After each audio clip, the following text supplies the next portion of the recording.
नमस्कार, special report में आपका स्वागत है। मैं हूं ऋचा अनिरुद्ध। भारत के दक्षिणी कोने का एक छोटा सा शहर रामेश्वरम पूरे देश की निगाहों का केंद्र बना हुआ है।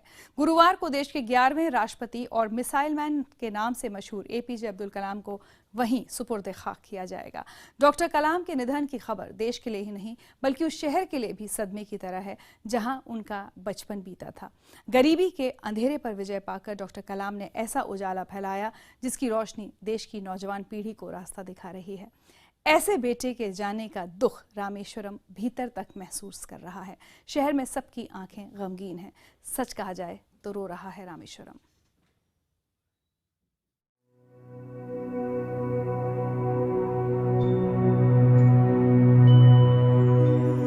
रामेश्वरम की इसी मिट्टी ने वो रत्न दिया जिसे हम सभी भारत रत्न एपीजे अब्दुल कलाम कहते हैं। इस रत्न के खो जाने का दुख पूरे देश को है तो रामेश्वरम के आंसू भी थम नहीं रहे। शायद शब्द छोटे पड़ जाते हैं, भावनाएं यहाँ पे सामने आ जाती हैं।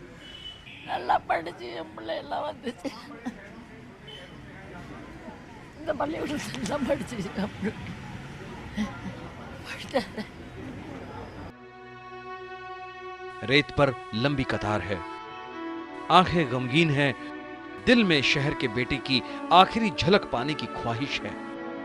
बहुत से ऐसे लोग भी हैं जो उन्हें श्रद्धांजलि देने के लिए 12-12 घंटे का सफर तय करके यहाँ पहुंचे हैं और घंटों इस इंतजार में खड़े रहे कि उनके रोल मॉडल की एक झलक उन्हें मिल जाए।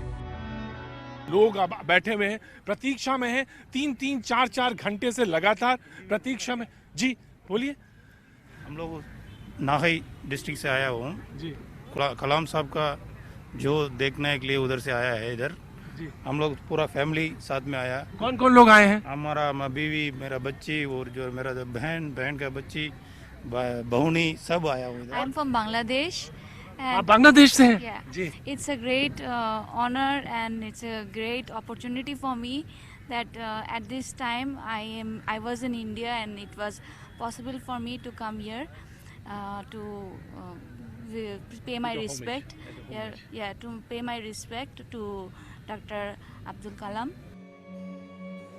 जी हां, कलाम आज के वक्त में हिंदुस्तान के सबसे बड़े प्रतीक हैं। बुधवार की दोपहर करीब 2:30 बजे उनका पार्थिव शरीर उस शहर में लाया गया जो उनके लिए मां के आंचल से कम नहीं था। वो आंचल आज सूना हो गया है। इस शहर का लाडला तिरंगे में लिपटा हुआ उसी मिट्टी में सुपुर्द खाक होने का इंतजार कर रहा है जिस मिट्टी में वो पला बढ़ा। रामेश्वरम में उनका घर में रह जाएंगे, बाद में जनता का दर्शन के लिए रखेंगे और कल सुबह उनका अंत्यक्रिया होगा। ये मौका देश को मिसाइल तकनीक से लेकर ताकतवर मुल्क का सपना देने वाले कलाम का कर्ज अदा करने का है। लिहाजा गुरुवार को जब कलाम अपने शहर की मिट्टी में सुपुर्द खाक किए जाएंगे तो प्रधानमंत्री खुद यहां मौजूद होंगे। रक्षा मंत्री, तीनों सेना प्रमुख समेत बहुत सी हस्तियां उन्हें आखिरी विदाई देंगी। ऐसा सम्मान बिरलों को ही मिलता है। क्यों, ये समझना मुश्किल नहीं। डॉक्टर कलाम ने कभी जायदाद, माल, असबाब इकट्ठा नहीं किया। हमेशा मुल्क को अपने परिवार से आगे रखा, लेकिन परिवार को कभी भूले भी नहीं। कलाम साहब को देश भर में, दुनिया भर में तमाम नामों से, तमाम कामों से जाना जाता है, लेकिन वो रामेश्वरम में यहाँ की माटी के बेटे थे और यहाँ पे उनके बड़े भाई मौजूद हैं, उनके पोते मौजूद हैं, सलीम साहब, जमात के तमाम लोग मौजूद हैं। यही वो घर है जिससे तमाम यादें जुड़ी हैं कलाम साहब की। उस छोटे भाई से कुछ यादें जुड़ी हैं आपकी, बहुत सारी, बहुत लंबी यादें हैं। कुछ याद आती हैं आपको? अब्दुल कलाम सहोदर 83 age.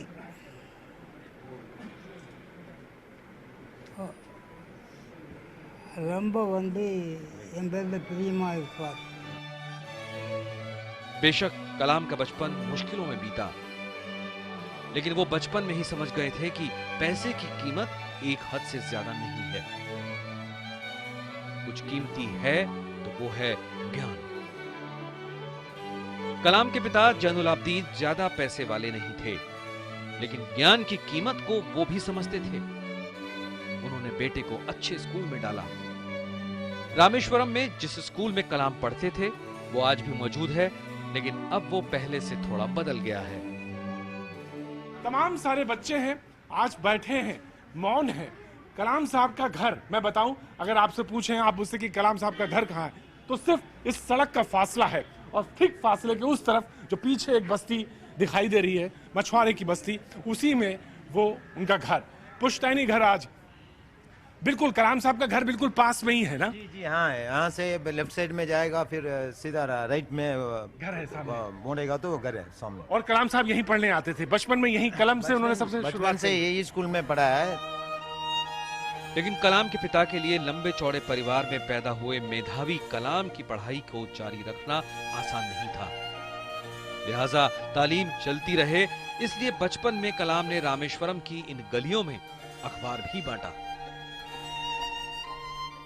इन्हीं गलियों में कलाम साहब ने अपनी जिंदगी शुरू की और इस वक्त जहां पर मैं मौजूद हूं, कलाम साहब का घर यहां से बिल्कुल बगल में, मछुआरों की ये बस्ती, यहीं से कलाम साहब ने अखबार बेचकर अपना गुजर बसर किया। मामूली एक शुरुआत करने वाले कलाम साहब, लेकिन यहाँ पर जब वो रहते थे, तमाम शुरुआती जीवन को लोग याद भी करते हैं उनके, कैसे कई ऐसे मित्र भी हैं उनके जो बताते हैं उनके शुरुआती जीवन के बारे में बताते हैं। तमाम मुश्किलों पर जीत हासिल करने के बाद कलाम उस मुकाम पर पहुंचे जो हिंदुस्तान के लिए ही नहीं, उस स्कूल के छात्रों के लिए भी प्रेरणा है जहां कलाम पढ़े थे। बच्चे आज पढ़ नहीं रहे हैं, शौक में हैं, लिहाजा स्कूल के बाहर इसी तरह बैठे हैं।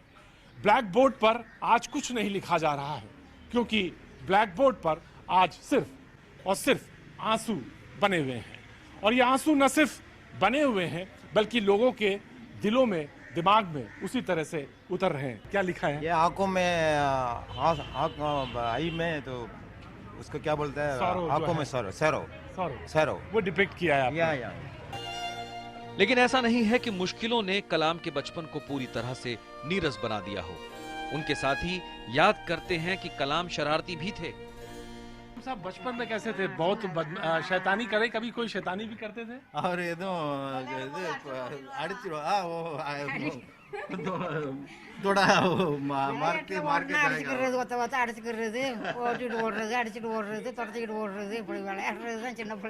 क्या कह रही हैं, क्या कह रही हैं? नहीं वो टीचिंग कर रहे, हमेशा टीज करके जाएगा वो। ऐसे थे अगर टीज करते थे, छेड़ते थे। ये शहर कलाम से जुड़ी ऐसी ही बातों को अब संजोने में लगा है। लोगों का कहना है कि इस मिट्टी में कलाम की अजीम शख्सियत की खुशबू अब हमेशा के लिए घुल जाएगी। उनके हमशहर होने के नाते उनसे जुड़े लोगों का कहना है कि वो खुशकिस्मत हैं कि उन्हें कलाम के शहर में जन्म लेने का नसीब मिला।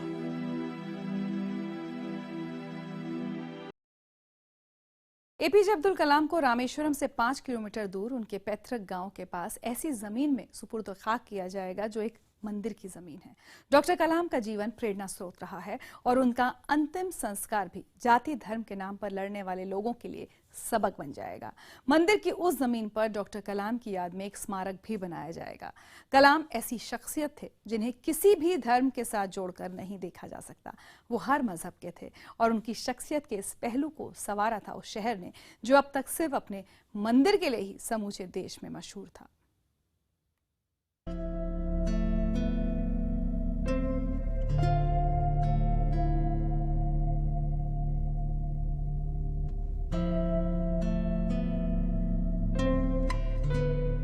रामेश्वरम की पहचान रामनाथ स्वामी के मंदिर से है, जहां 12 ज्योतिर्लिंगों में एक ज्योतिर्लिंग की स्थापना है। इस पहचान के साथ अब कलाम का नाम भी जुड़ चुका है। सर यहाँ अब्दुल कलाम को आखिरी बार देखने के लिए, कलाम साहब को सलाम करने के लिए आए हैं। हालांकि कलाम का शहर 80 बरस में काफी बदल गया है, लेकिन उस बच्चे की यादें कभी नहीं बदलेंगी जिसको इस शहर से मिले संस्कार ने आधुनिक भारत में जाति, मजहब, अमीरी गरीबी की शिखरों पर विजय पाने वाली प्रेरणा की सबसे बड़ी प्रतिमा में बदल दिया।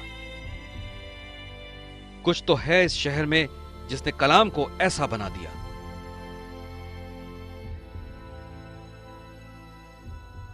रामेश्वरम मंदिर के ठीक सामने स्थित मस्जिद वाली वो गली जहां कलाम साहब का बचपन बीता, यहीं इसी गली के वो संस्कार थे जिन्होंने कलाम साहब के एक हाथ में वीणा दी और एक हाथ में मिसाइल, और वो स्वप्न देखने वाले कलाम साहब इसी गली में पले बढ़े और यहीं से निकल के वो राष्ट्रपति भवन तक का जो उनका सफर रहा वो इसी संस्कार, इसी माटी की देन थी। आज ये गली अपने उसी लाल के याद में तमाम यादें सजोए हुए इंतजार कर रही है कलाम साहब का। इसी गली से कलाम का घर नजर आता है। हालांकि उनका पुश्तैनी घर रामेश्वरम के धनुषकोडी में था, जो 1964 में आए भीषण तूफान में बह गया था।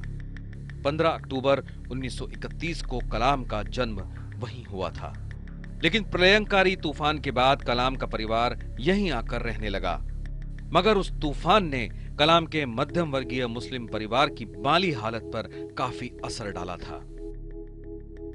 नाव बनाकर गुजारा करने वाले पिता की तकलीफ ने कलाम को बचपन में ही काफी समझदार बना दिया। रामेश्वरम में शोक है, पूरे देश की तरह यहीं पर कलाम साहब ने एक सपना देखा और वो सपना एक विजन में तब्दील हो गया। आपके पिता यहीं पर नाव का व्यवसाय करते थे और बालक कलाम ने उसी नाव पर न जाने कितनी बार राम कथाएं सुनी, लोक कथाएं सुनी, और वो कथाएं राम की और लोक कथाएं उसके मन मस्तिष्क पर ऐसी बैठ गईं कि वो विजन में तब्दील हो गई। लेकिन आज रामेश्वरम की गलियां सुनी हैं, लेकिन कथाएं आज भी गुंजित हो रही हैं। जी हां, रामेश्वरम की माटी आज भी ये कहानी सुना रही है कि बचपन में कलाम कैसे सुबह उठकर पिता जैनुल आबदीन के साथ नमाज पढ़ा करते थे, तो स्कूल जाते हुए रास्ते में पड़ने वाले शिव मंदिर को भी बड़ी जिज्ञासा के साथ निहारा करते थे। बहुत सारी मेमोरीज होंगी, बहुत सारी यादें होंगी। बचपन की कलाम साहब की यादें कुछ है। कहते हैं कि रामेश्वरम के मंदिर पे वो अक्सर आते थे। रामेश्वरम के मंदिर पे आते थे और साथ में बैठ के घंटों बातें किया करते थे और उसके बाद में घर चले जाया करते थे। हमारा भाई वो कलाम जी वही बात करेगा। इनके बड़े भाई रामनाथ शास्त्री और अब्दुल कलाम घंटों यहाँ मंदिर की सीढ़ियों पे बैठ के बातें किया करते थे। मंदिर की घंटियों, मुख्य पुरोहित के बेटे से दोस्ती, इन सब ने उनकी शख्सियत को संवारने में बड़ा किरदार निभाया। ये सच है, कलाम साहब और क्या उन दोस्त बच्चीराज शर्मा, वो दोनों लोग यहाँ आते थे शाम को बैठे रहते थे। एक घंटा 2 घंटा बातचीत किया करते थे साथ में, और प्रसाद यहाँ में प्रसाद उन लोग अच्छे से खाते, बढ़िया बातचीत करते थे आपस में। एक तरफ जहां गीता पढ़ने और रुद्र वीणा बजाने से उन्हें सुकून मिलता था, तो नियमित इबादत से उन्हें ताकत हासिल होती थी। रामेश्वरम से मिले संस्कारों ने कलाम को इस शहर का ही नहीं, इस मुल्क का भी दुलारा बना दिया। इसीलिए रामेश्वरम के साथ पूरा देश नम आंखों से अपने प्यारे कलाम को दे रहा है आखिरी विदाई।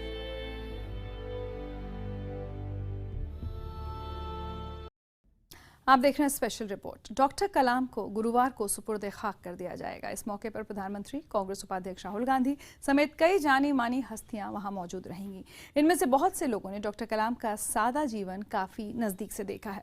राजधानी दिल्ली में जहां डॉक्टर कलाम रहते थे, उस घर को नजदीक से देखने का मौका हमें भी मिला। आइए आपको भी ले चलते हैं उस घर में जहां बहुत सादगी से बीतता था एक पूर्व राष्ट्रपति का जीवन।